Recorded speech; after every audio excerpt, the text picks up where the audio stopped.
Hello everyone, welcome to TALRadio, and this is me RJ Saankhya hosting through the interview today. So let me start today's show with an interesting question. What activity has the power to uplift spirits, improve physical strength, and foster emotional well-being, all while creating a unique bond between humans and horses? The answer lies in the remarkable work of REIN Therapeutic Riding Program, which is also called as REIN for short. So established with a mission to provide therapeutic horseback riding and equine-assisted activities to individuals with disabilities, REIN is dedicated to empowering and transforming lives through the healing power of horses and many other varieties of recreational therapies. So REIN opens doors to a world of opportunities for individuals with special needs. And right now, I am sure that you are curious to know more about this unique organization. So today's guest is going to guide us through the organization and let us know more about the work of REIN. And that is Kaitlyn Siewert, Executive Director of REIN. So Kaitlyn's unwavering dedication and passion for empowering individuals with disabilities have been instrumental in driving REIN's success and expanding its reach. Kaitlyn started volunteering in 1993 and became an instructor in 2001 and became their program assistant in 2013 and now is currently the executive director of REIN. And her tireless efforts in leading REIN and creating a nurturing environment where individuals with disabilities can thrive are truly commendable. And I know you're looking forward to learn more about her work and the profound impact REIN has on the lives of participants. So without further ado, let me welcome Kaitlyn Siewert onto the show. Hello Kaitlyn, how are you doing? Hi, good morning. I'm doing well. How are you? I'm doing great. So first of all, tell us something about yourself and how you landed up at REIN's organization. So I am currently the executive director here at REINS Therapeutic Horsemanship Program. I actually started volunteering here when I was 11 years old. So I have spent most of my life involved with this program. So it's actually been about 2/3 of my life actually. So I grew up volunteering here. I came to get some time with the horses, fell in love with the clients that we serve. And you know, the staff that's here, basically like working with family. So I actually allowed it to steer my life, and I got my bachelor's degree in kinesiology so that I could learn more about the horse and the rider and why that works with this form of therapy.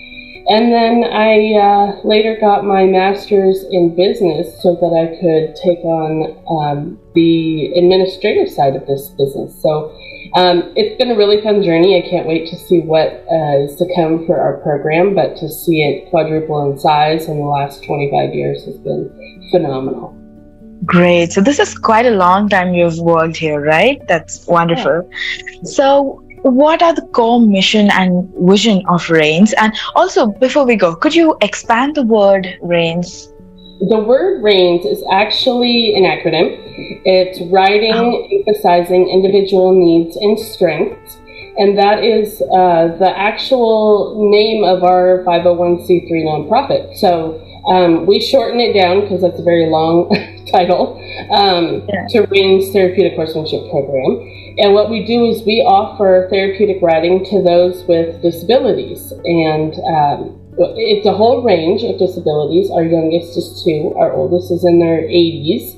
Won't give us an exact age, but that's okay.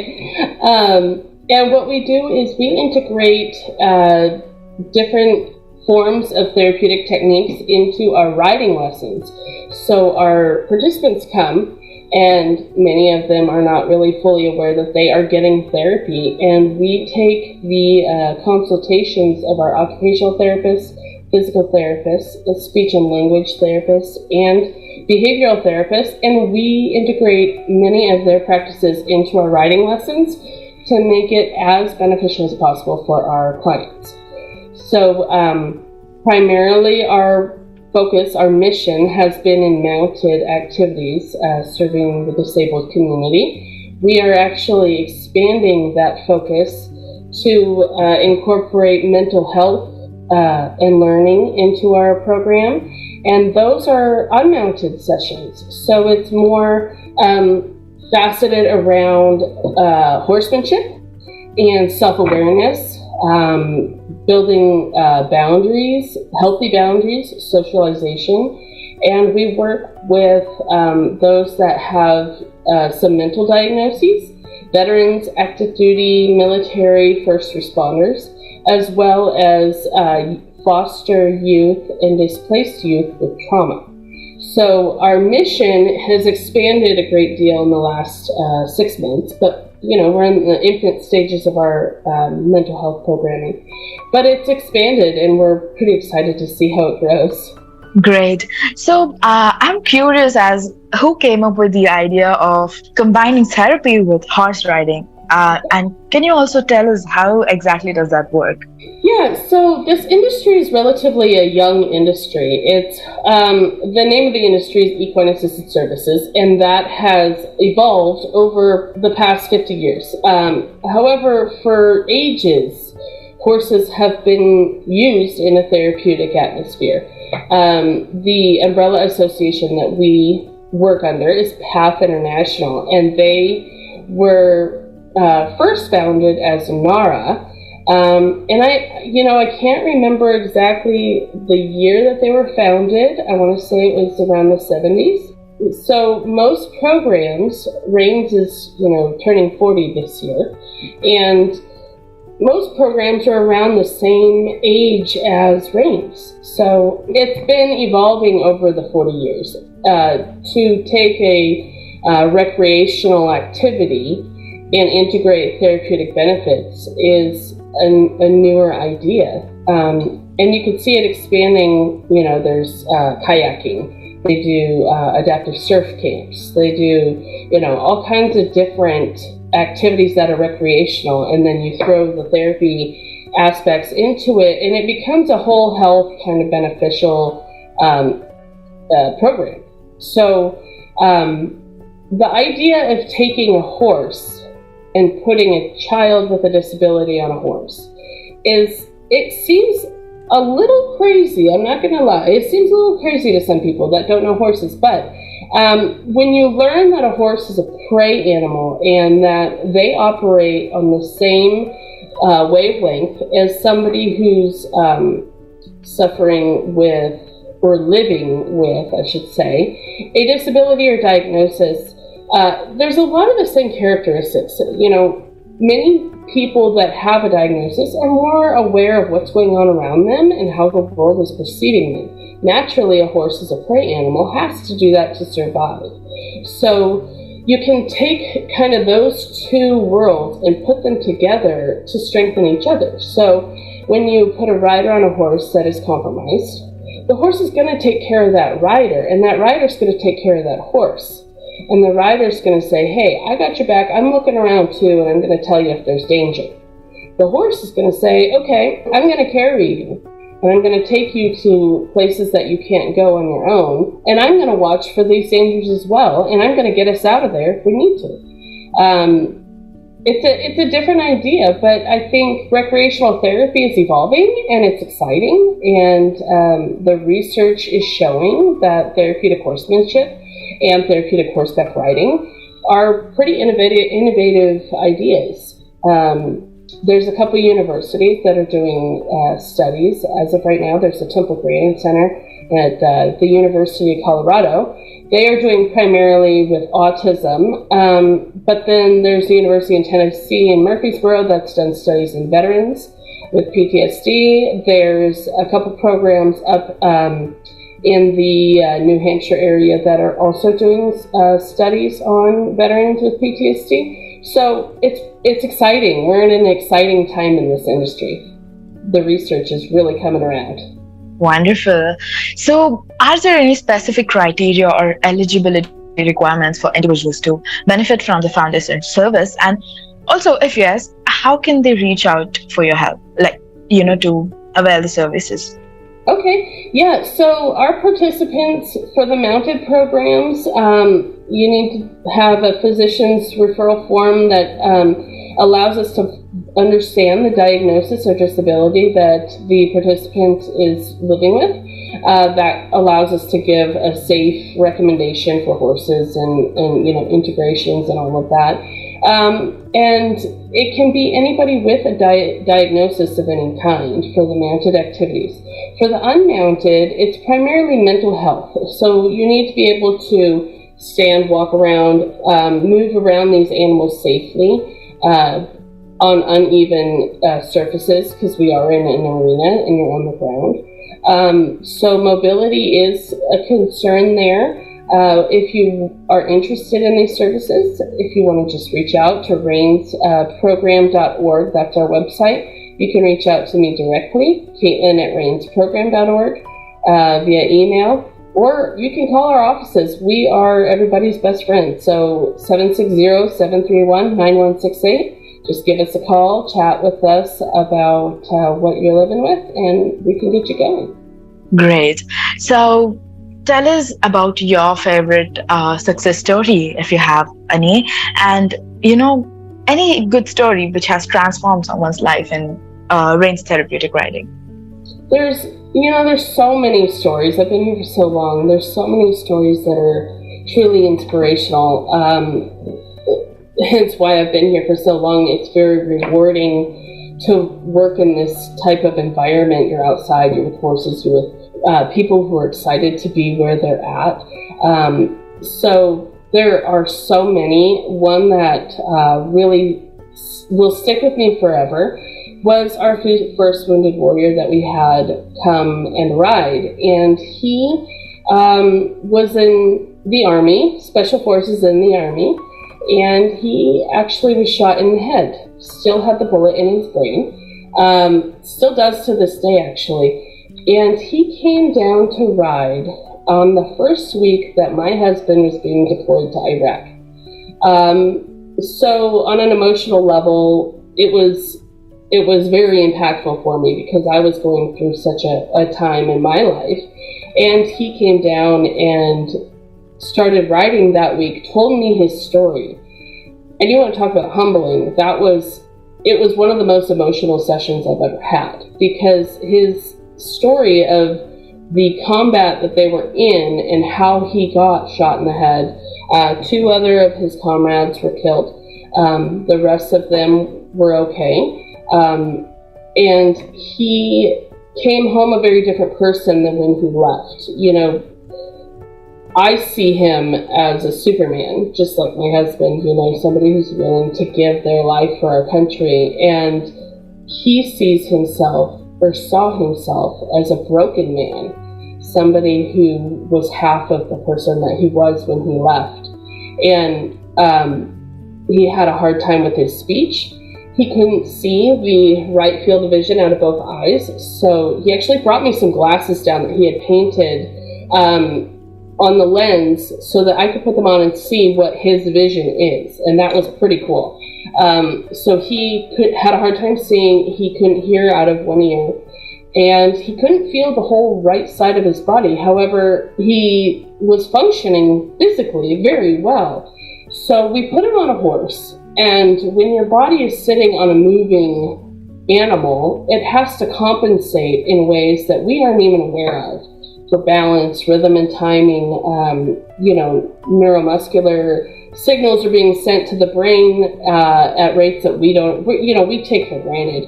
And his body was doing it so well that I couldn't understand that he didn't feel half of his body. He rode with us for years. He actually also volunteered in the program, sidewalking with many of our students.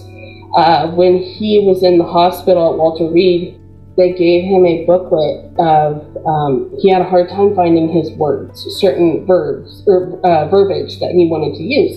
So they gave him a booklet with pictures of things, and he would flip to the page and point to what it was he wanted or needed. And he actually brought that book down and worked with some of our students using his book. And it was so cool because he was able to help them in a way that we couldn't as professionals, because he'd been there, done that. And here was this superhero to many of our young kids, helping them, while they're learning to talk as well. So he is close to my heart and will be forever. He and his wife have relocated. He no longer rides in our program, but my goodness, the way he impacted my life personally and professionally, I'll never forget him.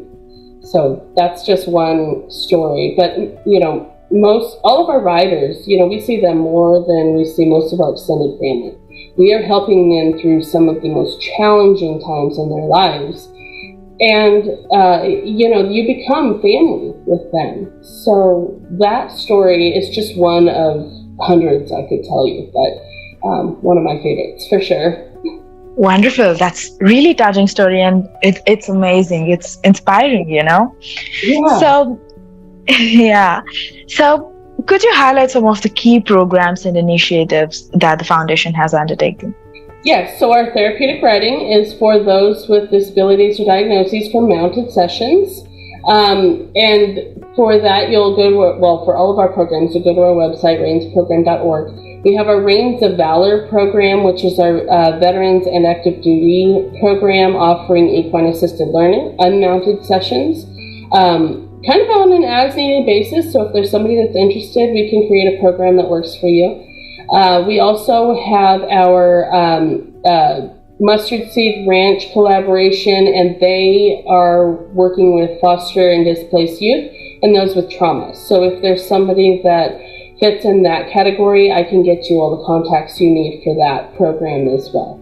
Just, again, reinsprogram.org, or reach out to our office, 760-731-9168, or me directly, Kaitlyn at reinsprogram.org. Great. So what are some of the biggest challenges you have to face with the organization, and how have you overcome them? Funding is always our number one challenge. Because as a nonprofit, we receive no government funding. We rely on grants, our fundraisers, private and corporate donations.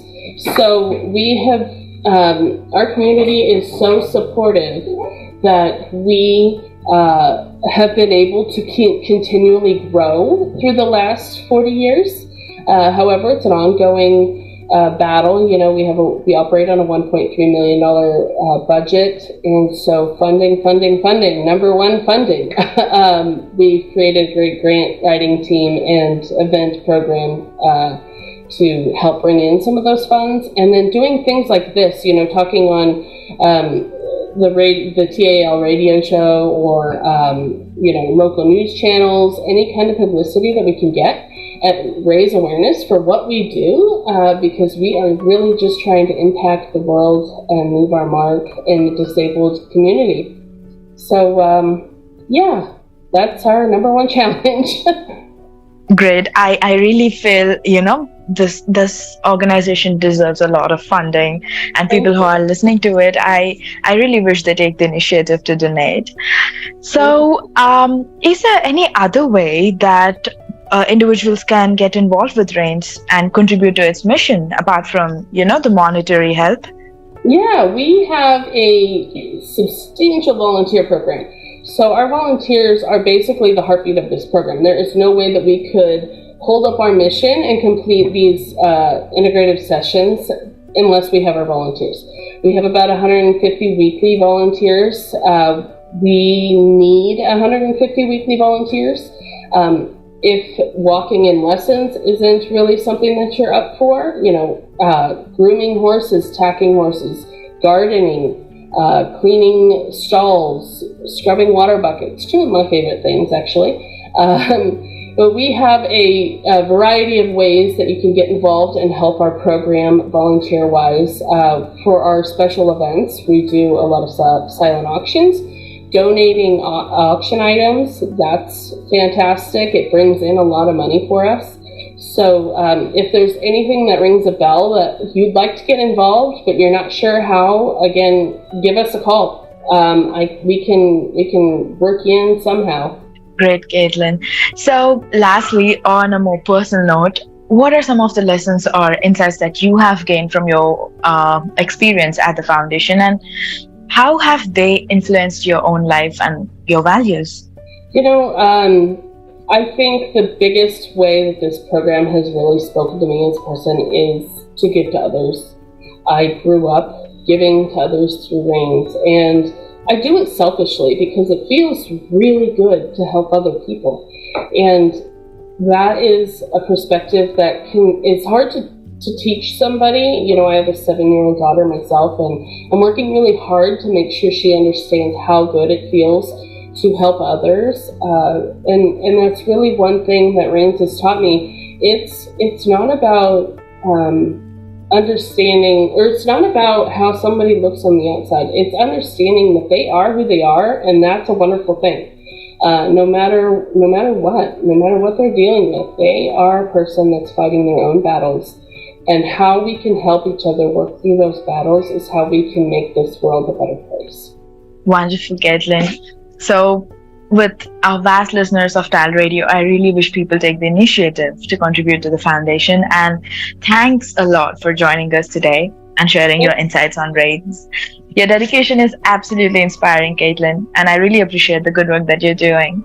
Thank you. And, you know, to all you guys listening, if it's not REINS to get involved with, go out, find a nonprofit that you can get involved with, something that speaks to your heart. If you know, work with your passion, you know, you're never going to work a day in your life. You're going to impact the world in a much bigger way outside of yourself. So if it's not at REINS, you know, find something else, a nonprofit that you can impact in a substantial way. Great. They will. I really have good listeners here. So thank you. Yeah, so thanks again for being a part of our show. And thank you for taking time. Thank you. Thank you. So that was Kaitlyn Siewert, Executive Director of REINS Therapeutic Riding Program Foundation. Hope you find this interview insightful, and for more such interviews, stay tuned to TALRadio, powered by Touch Your Life Foundation. And this is me, Saankhya, signing off for today. Take care, you all.